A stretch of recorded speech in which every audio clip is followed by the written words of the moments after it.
जय हिंद फ्रेंड्स, आज के फिर से एक नए वीडियो में आपका स्वागत है। आज के इस वीडियो में हम बताने वाले हैं क्लास 12th का हिंदी चैप्टर 1 बातचीत के बारे में बताएंगे। यानी आज के मुख्य रूप से इस वीडियो में हम चैप्टर 1 बातचीत के इंट्रोडक्शन यानी इसको लेखक परिचय के बारे में जानेंगे और नेक्स्ट वीडियो में इसके पार्ट में डिटेल से चर्चा करेंगे। यानी मुख्य रूप से आज हम लेखक परिचय के बारे में इस वीडियो में जानने वाले हैं। चलिए मैं वीडियो को स्टार्ट करता हूँ। सबसे पहले मैं बता दूँ क्लास 12 का जो हिंदी है उसमें पहला चैप्टर का नाम है बातचीत, जो पेशे से निबंध है। यानी सबसे पहले यह पहला नंबर क्वेश्चन ही बन जाता है कि चैप्टर 1 यानी जो बातचीत है पेशे से क्या है, निबंध है कि कहानी है कि क्या है। तो आपको बताना है कि बातचीत एक निबंध है। चलिए मैं लेखक परिचय की ओर बढ़ता हूँ। सबसे पहले मैं बता दूँ कि पहला चैप्टर का नाम है बातचीत। अब उससे पूछेगा कि पहला चैप्टर क्या है, तो बातचीत। और पेशे से आपसे पूछा जाएगा तो पेशे से क्या है, पेशे से यह निबंध है। आपसे पूछा जाए कि इसके जो लेखक का नाम क्या है, तो देखिए बातचीत का जो लेखक है वह बालकृष्ण भट्ट है। बालकृष्ण भट्ट है और यह एक निबंधकार थे, क्योंकि यह निबंध लिखते थे तो निबंध लिखने वाले को निबंधकार कहते हैं, कहानी लिखने वाले को कहानीकार कहते हैं। यह बात याद रखिएगा। और इसका जन्म यानी जो बालकृष्ण भट्ट है उनका जन्म कब हुआ है, तो बालकृष्ण भट्ट का जन्म 23 जून 1844 ईस्वी में हुआ था। यानी आपसे यह भी पूछा जा सकता है कि बालकृष्ण भट्ट का जन्म कब हुआ है, तो 23 जून 1844 ईस्वी में, याद रखना है। और उनके माता का नाम यानी बालकृष्ण भट्ट जी जो निबंधकार थे उनके माता का नाम क्या था, तो उसके माता का नाम था पार्वती देवी थे। और उनके पिता का नाम था बेनी प्रसाद भट्ट। और उनके जो पिता थे बेनी प्रसाद भट्ट एक पेशे से क्या थे, व्यापारी थे। यानी देखिए अगला पॉइंट में है कि बेनी प्रसाद भट्ट एक व्यापारी थे। यानी जो बालकृष्ण भट्ट के पिता थे बेनी प्रसाद भट्ट एक पेशे से क्या थे, व्यापारी थे। व्यापारी पेशे से क्या थे, व्यापारी। चलिए क्या थे, उनके जो माता थे यानी उनकी माता का नाम था पार्वती देवी। उनके माता जी पार्वती देवी एक सांस्कृतिक महिला थे, यानी सांस्कृतिक महिला थे। और बालकृष्ण भट्ट यानी बालकृष्ण भट्ट के संस्कृति महिला उन रुचि क्या वो उसकी माता जी ने ही जगाया है। चलिए नेक्स्ट क्वेश्चन, नेक्स्ट पर चलते हैं, नेक्स्ट पॉइंट पर। नेक्स्ट क्या कहता है कि निवास स्थान, बालकृष्ण भट्ट का जो निवास स्थान था इलाहाबाद उत्तर प्रदेश में पड़ता, इलाहाबाद उत्तर प्रदेश में, जो कहाँ, प्रयागराज में पड़ता था। अगला है कि निधन। हाँ, आपको यह भी पूछा जाएगा कि बालकृष्ण भट्ट का जो निधन कब हुआ था, तो बालकृष्ण भट्ट का निधन 20 जुलाई 1914 ईस्वी को हुआ था और मृत्यु 1844 ईस्वी में, याद रखना, अति जन्म 1844 ईस्वी में। चलिए अगला पॉइंट पर चलते हैं। अगला पॉइंट कि बालकृष्ण भट्ट 1000 के आसपास निबंध लिखे हुए थे। यानी आपसे यह भी पूछा जाएगा कि बालकृष्ण जो भट्ट थे वह कितने के आसपास निबंध लिख चुके थे, तो आपको बताना होगा कि 1000 के आसपास निबंध वो लिखा था। अगला पॉइंट है कि बालकृष्ण भट्ट ने 1869 से 1875 तक प्रयाग के मिशन स्कूल में अध्यापक रहे। यानी जो बालकृष्ण भट्ट जी थे वो 1869 से लेके 1875 तक प्रयाग के जो मिशन स्कूल था उनका हेड यानी अध्यापक रहा। चलिए अगला पॉइंट पर चलते हैं कि रॉबिन्सन क्रूसो ने 16 वर्षों के बाद लोगों के बीच आए थे। यानी कहने का मतलब है कि जो रॉबिन्सन क्रूसो थे वह जंगल में रहते थे और वह फर्स्ट बार यानी जो फर्स्ट बार होता है ना, वो आदमी का मुंह 16 वर्षों के बाद देखा। यानी कह रहा है कि रॉबिन्सन क्रूसो ने 16 वर्षों के बाद लोगों के बीच आए थे। तो यानी क्या करते थे कि रॉबिन्सन क्रूसो वो जंगली जानवरों के साथ जंगल में रहते थे और वह कभी भी कोई भी आदमी को नहीं देखता था। वह सिर्फ 16 वर्षों के बाद क्या हुआ कि रॉबिन्सन क्रूसो ने बाद पृथ्वी पर आए और लोगों को देखा, फर्स्ट बार 16 वर्षों के बाद देखा। तीसरा अगला पॉइंट है कि एडिसन वैज्ञानिक है, एडिसन ने असल बातचीत सिर्फ 2 लोगों के बीच ही कहा है। यानी जो एडिसन साहब थे वो कहा है कि असल बातचीत सिर्फ 2 लोगों के बीच ही हो सकता है, यह सही बात है।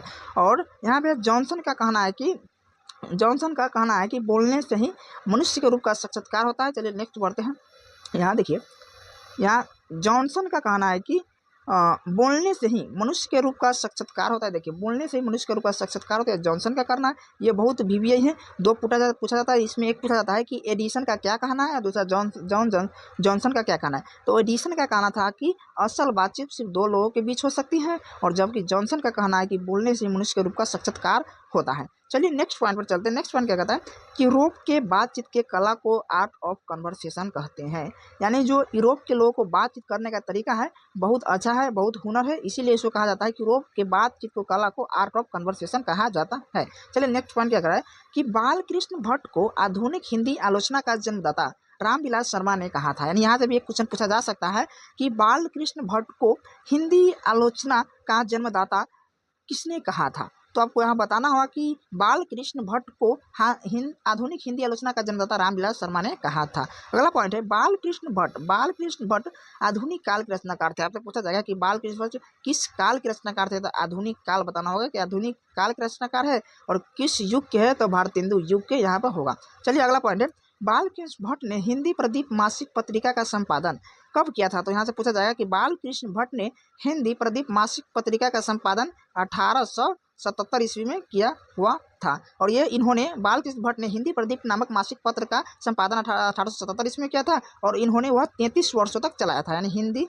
प्रदीप मासिक पत्रिका को इन्होंने 33 वर्षों तक चलाया था। चलिए नेक्स्ट पॉइंट पर चलते हैं। नेक्स्ट पॉइंट क्या करा कि भारतेंदु हरिश्चंद्र के प्रेरणा से हिंदी वर्दिना सभा हिंदी प्रदीप मासिक पत्रिका का संपादन किया था। यानी जो हिंदी प्रदीप मासिक पत्रिका का संपादन 1877 ईस्वी में किया था, तो किसके प्रेरणा से किया था, तो भारतेंदु हरिश्चंद्र के प्रेरणा से हिंदी प्रदीप मासिक पत्रिका का संवाद किया था। यह पूछा जाएगा और यह कितने वर्ष तक चलाए थे, तो 33 वर्ष तक चलाए थे। चलिए अगला पॉइंट है कि बाल कृष्ण भट्ट का रचना, देखिए न्यूनतम ब्रह्मचारी, 100 अजान, 1 सुजान, रसातल यात्रा, सद्भाव का अभाव बाल कृष्ण भट्ट की रचनाएं है। यानी न्यूनतम ब्रह्मचारी, ये सब इंपॉर्टेंट है, याद रखना पड़ेगा। न्यूनतम ब्रह्मचारी, 100 अजान, 1 सुजान, रसातल यात्रा, सद्भाव का अभाव, ये सब इंपॉर्टेंट है, एक ने एक इससे आ जाता है। यह सब क्या है, बाल कृष्ण भट्ट की रचनाएं हैं। अगला है रेल का विकट खेल, बाल विवाह, यह सब बाल कृष्ण भट्ट का ही रचना। रेल का विकट खेल, बाल विवाह, यह सब किसका, यह सब बाल कृष्ण भट्ट का ही रचना, बाल कृष्ण भट्ट। चलिए अगला पॉइंट पर चलते हैं। देखिए अगला पॉइंट क्या कहता है कि हिंदी शब्दकोश का संपादन श्याम सुंदर दास द्वारा किया गया था। आपसे यह भी पूछा जा सकता है कि हिंदी शब्दकोश का संपादन किसके द्वारा किया गया है, तो हिंदी शब्दकोश का संपादन श्याम सुंदर दास द्वारा किया गया था। अगला पॉइंट है भारतेंदु हरिश्चंद्र की प्रेरणा से हिंदी प्रदीपक नामक मासिक पत्र निकाला गया था। इसे पिछले पॉइंट पर बताइए दिए थे कि हिंदी प्रदीप मासिक पत्र किसके प्रेरणा से निकाला गया था, तो भारतेंदु हरिश्चंद्र के प्रेरणा से वह निकाला था। वह 33 वर्षों तक चलाया गया था और कब संपादन किया था, 1877 ईस्वी में। चलिए नेक्स्ट पॉइंट पर चलते हैं। बाल कृष्ण भट्ट को उग्र स्वभाव होने के कारण उनकी नौकरी छोड़नी पड़ी। यानी जो बाल कृष्ण भट्ट थे वह उग्र स्वभाव के थे, जिसके कारण उनको यह क्या हुआ कि नौकरी छोड़ना पड़ा। अगला पॉइंट पर चलते हैं कि वेदों की युक्तिपूर्ण समीक्षा, आपसे यह भी पूछा जा सकता है कि वेदों की युक्तिपूर्ण समीक्षा कब की गई थी, तो 1881 ईस्वी में।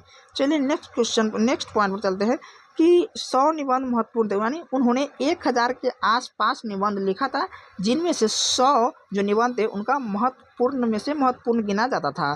चलिए नेक्स्ट पॉइंट पर चलते हैं कि बाल कृष्ण भट्ट भारतेंदु युग के निबंधकार थे। आपसे पूछा जाएगा कि बाल कृष्ण भट्ट जो किस युग के थे, तो अति भारतेंदु युग से। आप पूछेगा किस काल से, अगर काल पूछेगा कि बाल कृष्ण भट्ट किस काल के थे, तो आधुनिक काल के बताना। और पूछेगा कि भारतेंदु युग मतलब बाल कृष्ण भट्ट किस युग के हैं, तो भारतेंदु युग बताना।